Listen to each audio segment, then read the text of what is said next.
The fire's contained. It's contained to the actual building where the fire started. The fire department is putting copious amounts of water on it to put out what's remaining, what's fallen down into the building from the collapse, which is a collapse of all the floors in the building.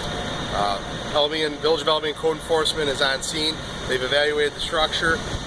The integrity of the structure has been compromised to the point where the building, at least portions of it, have to come down.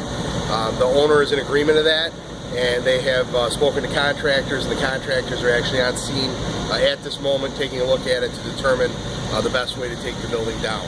As far as the initial threat that we had of a possible chemical incident due to the building to the east side, those chemicals have been removed from that building.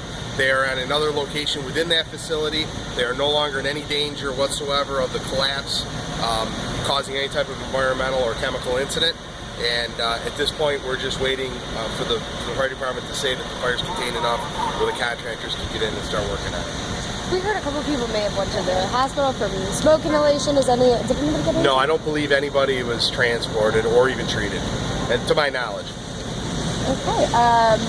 So as of now, the fire is contained. Are there still multiple fire departments here? Yeah, all the units that initially responded or that were called in and mutual aid are still here operating. They're probably going to be here through the night, at least a large majority of them, because of the amount of water that they're using to work on what's left of the fire.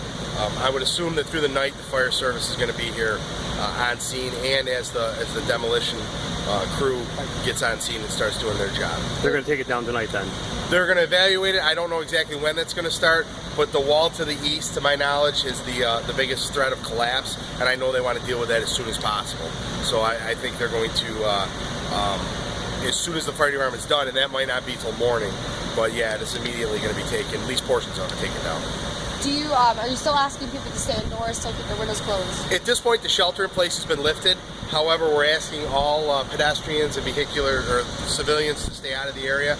We have a lot of hose on the ground. They've laid a supply line to the canal for additional water, and the canal is probably the best source that they had to keep this water up. So with those hose lines laid out, we want vehicular traffic to a minimum, and we just want the pedestrians to be out of the area so we don't have any threat of any injuries. Now, what roads do you have closed, and are they going to remain closed all night? Right now, from King Street off of Route 31 to Route 98, from Allen Road to, I believe, Park Street is closed in the village because of those heavy supply lines that are laid down. As companies start to pick up, we'll start to release some of those intersections and get those roads opened up, but I have no idea when that'll occur.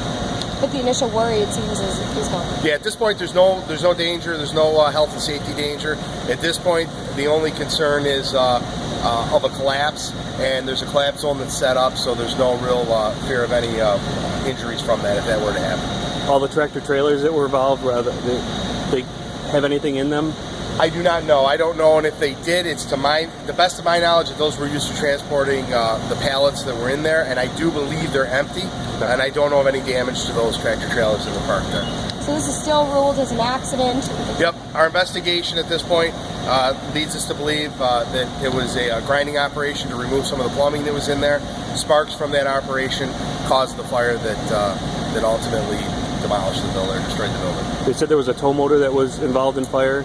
I'm not sure that. I know the owner was using a tow motor, I believe, to either move it out of the way or to try to move something when the fire occurred, and I don't know if that was damaged or not. I'm not sure. Do you know how bad the fire was by the time that they moved that here? The fire chief was on scene within a minute of dispatch, and it would already consume the second and third floor when the fire chief got here. Can you give me the time of the alarm again? I'd have to look at my notes. It was around 4 o'clock, shortly after 4. But the fire was before the first fire truck even left the building or left the firehouse. The second and third floor was consumed with fire.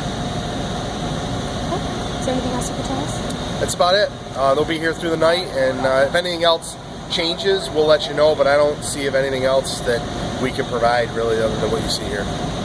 All right?